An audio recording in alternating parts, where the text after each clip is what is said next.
Hey everyone, I'm Matt with Ozark Overland Adventures, and if you're new to the channel, this is my 2021 Jeep Gladiator Rubicon named Sully that I purchased brand new in May of 2021, so it is almost 6 years old, and in that 6 years, I have put over 129,000 miles on this Jeep.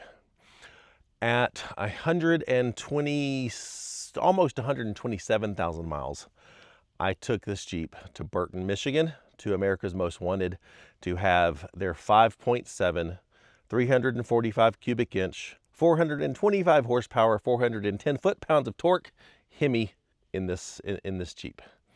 And I did an entire build process on it. I daily vlogged it for 15 days. Took them 2 weeks turnaround time, which is faster than normal, but I was there filming it, so it was a little bit different. But in 2 weeks, they completely transformed this Jeep from the 3.6 8-speed automatic transmission that it came with to the 5.7 Hemi, the HP 75 transmission that comes out of the Jeep Wrangler 392. All new cooling, new PCM. And I wanted to give an update after driving this for right at 2,200 miles now. Highway around town.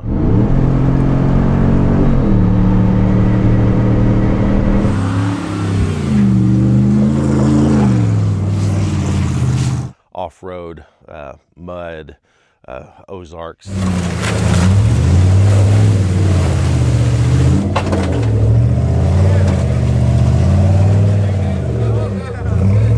Been out here in Utah for a while, putting on the slick rock.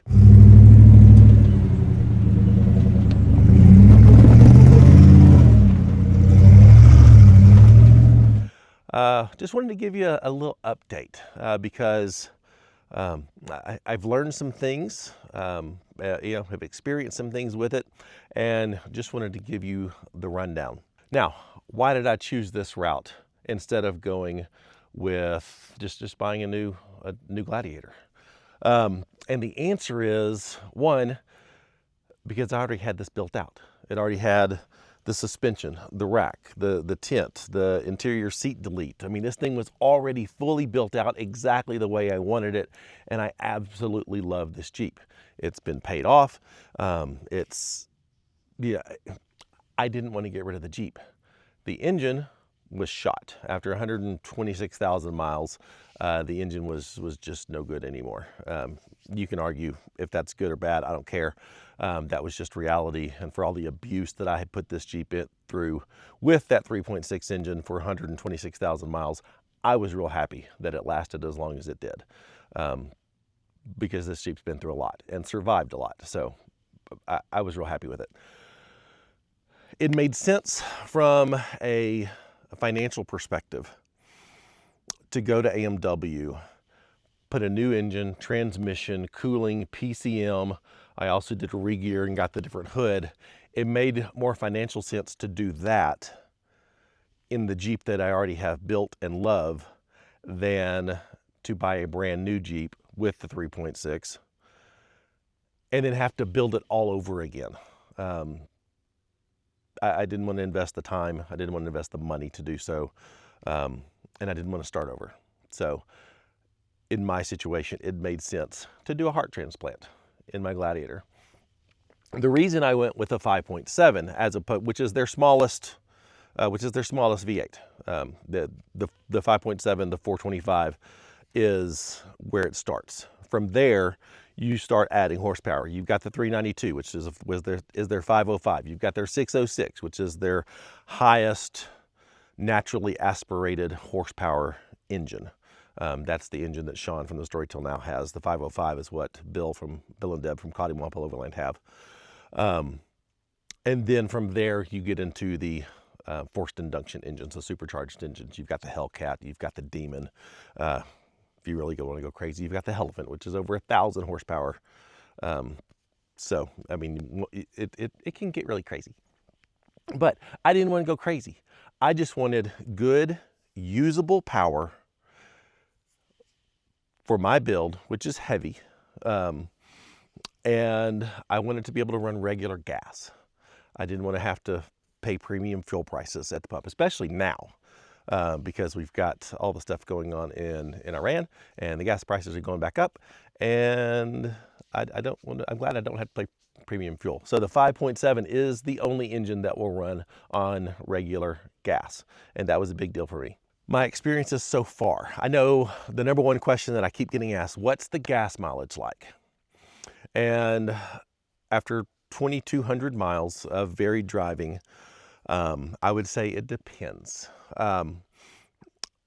Around town and on the highways, on pavement, and nice dirt roads, I get as good or a lot of times better gas mileage with the 5.7 than I was getting with the 3.6. And like I said, my Gladiator is heavy. It weighs 6,900 pounds, I think, probably more than that now with the engine. But it's heavy, so that was a lot of weight for that 3.6 to have to move around. I did have 513 gears in there, which definitely helped. But with the 5.7 and the 488 gears, if I'm being gentle with the throttle, which so far the newness of that has not worn off, and I like to get on the throttle still. It's fun. It is fun. I can get 14, 15 miles per gallon quite easily, which is a lot better than my 3.6 got. Typically, I'm running 12 with having fun at stoplights and, passing people on the interstate and stuff. I typically get probably 12 to 13 around town and on the highway, which is even slightly better than what my 3.6 was getting. My 3.6 was getting 11, 12.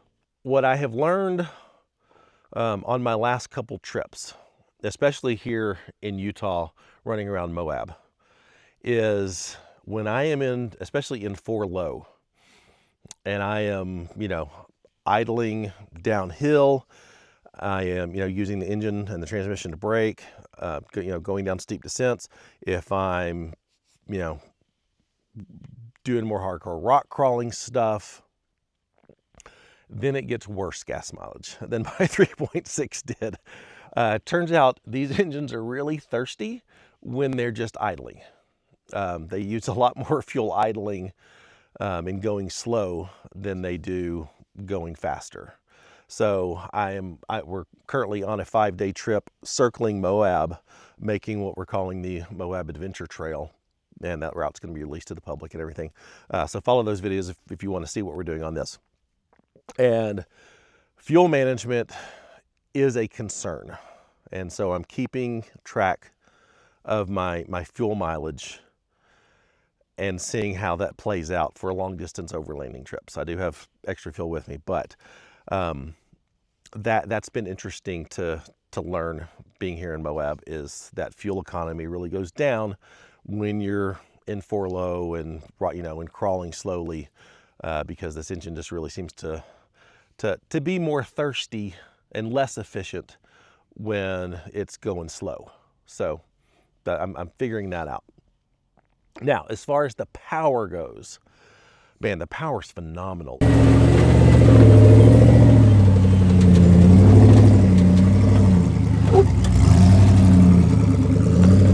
It is a night and day different Jeep than that 3.6. I feel like I have, and driving this feels like I have a brand new Jeep that just looks exactly like my old Jeep, and the seat's already cut out and form fitted to my butt, if that makes sense.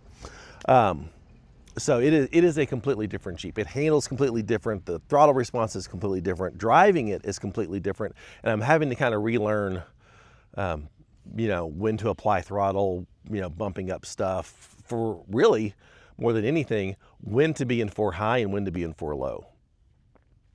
I balked when Jeep released the 392 in the Wrangler, and they put the 271 to 1 transfer case that all the other Wranglers have, and the Gladiators, the Sports, the Overlands, the Mojaves, the Willys, all the other models other than the Rubicon. I balked. I thought, that's why you buy a Rubicon, is for the 4-to-1 transfer case. Well, now that I have a Hemi with the 4-to-1 transfer case, I can tell you that is really, really low in torque. Probably, I would almost argue too low. Now, I do like it. I'm not gonna lie, I would not change it. but it is some really low end torque with that 4-to-1 transfer case. I can see why Jeep put in the standard transfer case and not the 4-to-1 for the 392. So I'm having to figure out, I used to, with the 3.6, just drop it into 4-low when I'm on technical stuff and just pretty much stay in 4-low, because that would cruise up to 20 miles an hour with that 8-speed transmission and just kind of cruise.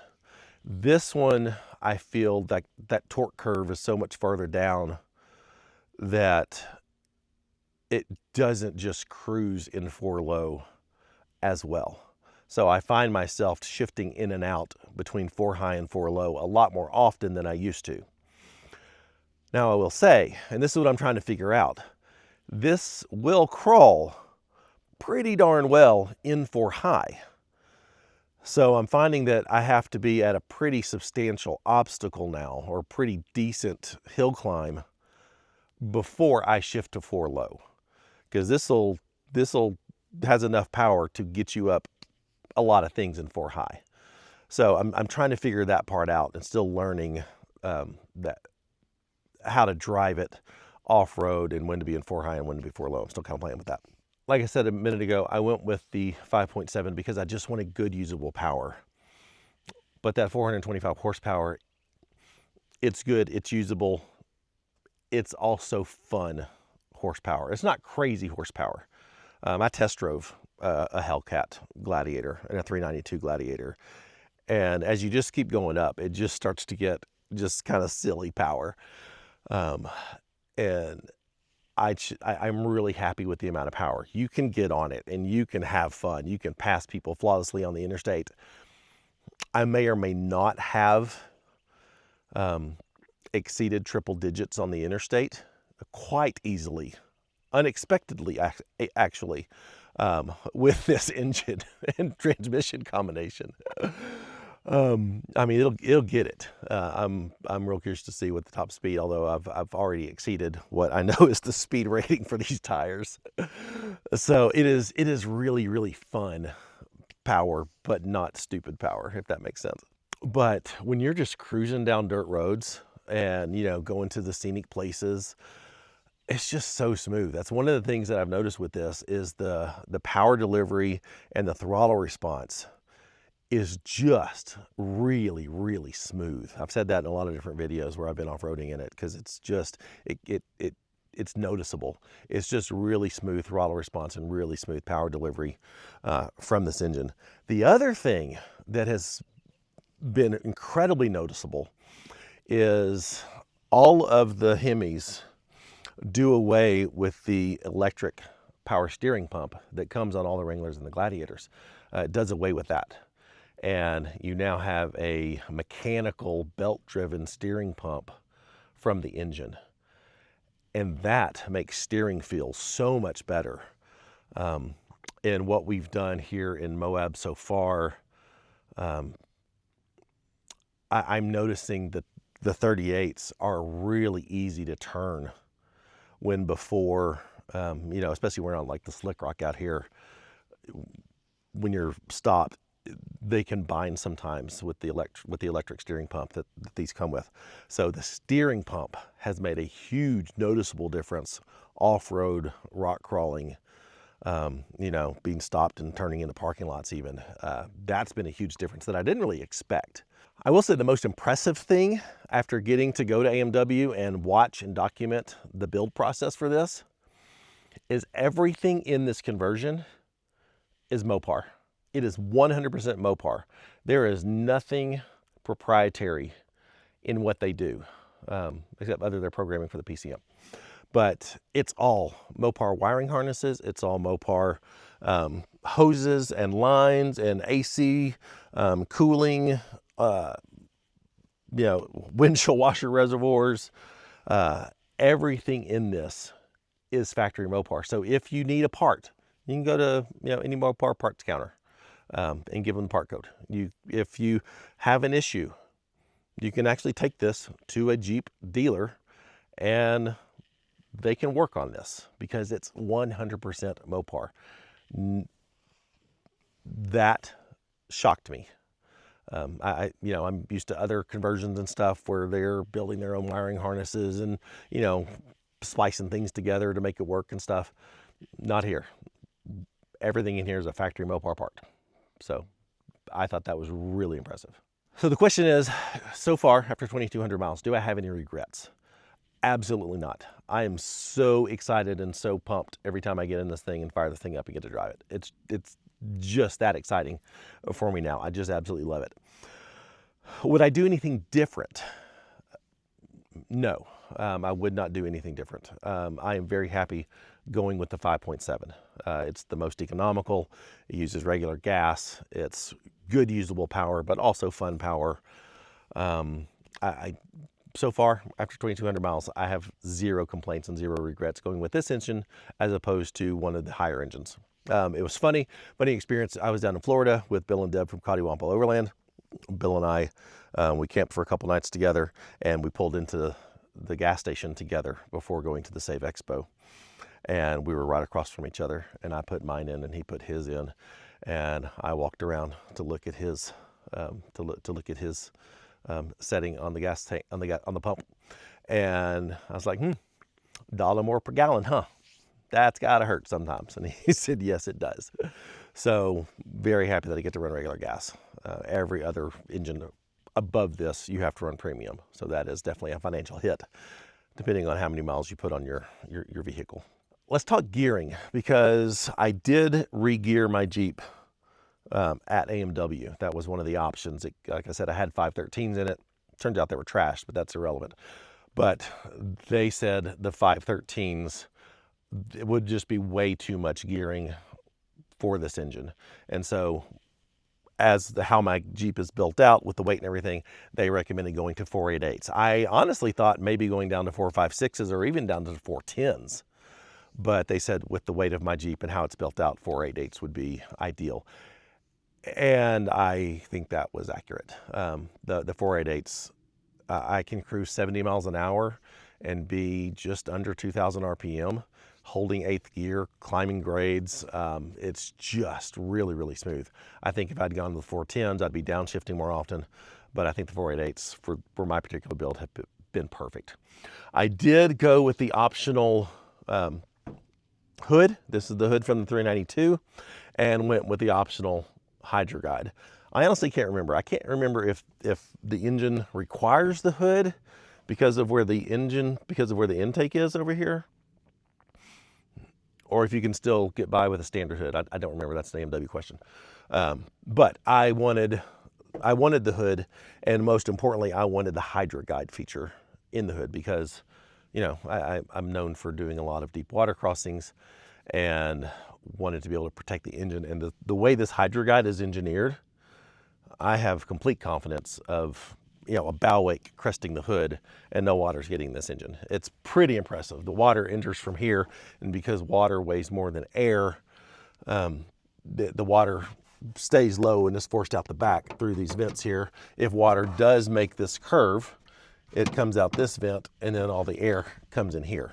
It's really, really brilliantly designed. Props to Jeep for coming up with that design. So I'm really glad I got the Hydro Guide hood, and I like the way it looks too. I thought I would miss the snorkel going down the side because I've just had that look for years, but the hood, it grows on you really quickly, and I really love the look of it. The install process at AMW, man, those guys were top notch. You talk about crazy attention to detail. They know their stuff. They know what they're doing. They've got this process just nailed down to a T.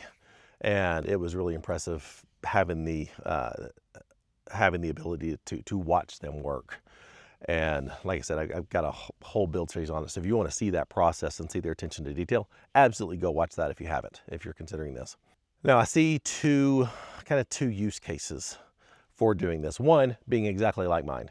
You've got an older Jeep, you're out of, your warranty's gone, you've got it built up the way you want to, you don't want to get rid of it, but but the engine's, starting to get old. That is the perfect time to do this. That absolutely makes sense. It's cheaper and better than going and just buying a new Jeep that you have to start completely over on the build. The other option is you just want a Jeep and you want to have fun with it. We're hoping There's no guarantees here, but we're hoping. Kara's got the brand new 2026 Wrangler. I'm hoping by the end of 2026 we've got one of AMW's engines in it too, just because we can, and it's fun, and it's really, really nice having that much power when you're doing what we do. So yeah, it's two sides. One's just because you can and it's fun, and one because it makes more sense than buying a new Jeep. I'm not sure I've covered everything. Like I've said, 2,200 miles, so I haven't had this long term. I'm still learning some things. If you have any other questions that I did not answer in this video, be sure and put them in the comments, and I will do my best to answer them. If you like the video, please give it a like. Hit the hype button if you would. There's that new hype feature that YouTube's using. So go find that and hype the video. Subscribe if you're not. Hit that bell notification so you get notified, because YouTube's doing crazy things with the algorithm right now. And if you are interested in, at least just inquiring and finding out about an AMW Hemi conversion for your Jeep, there is a link in the description. There's a QR code here on the screen that will take you to an interest form, and send that off to AMW, and they will get back to you. That way they at least have some initial specs of your Jeep and what you want to do with it, that sort of stuff, before they get on the phone with you. So fill out that form and then just talk to AMW and work that out. There is financing available. I don't know how that works, but there is financing available. So just know that's an option.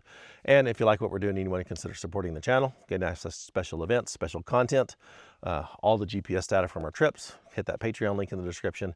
And for all of our merchandise, including our brand new I Used to Be a People Person shirt, go to shopoverlandapparel.com.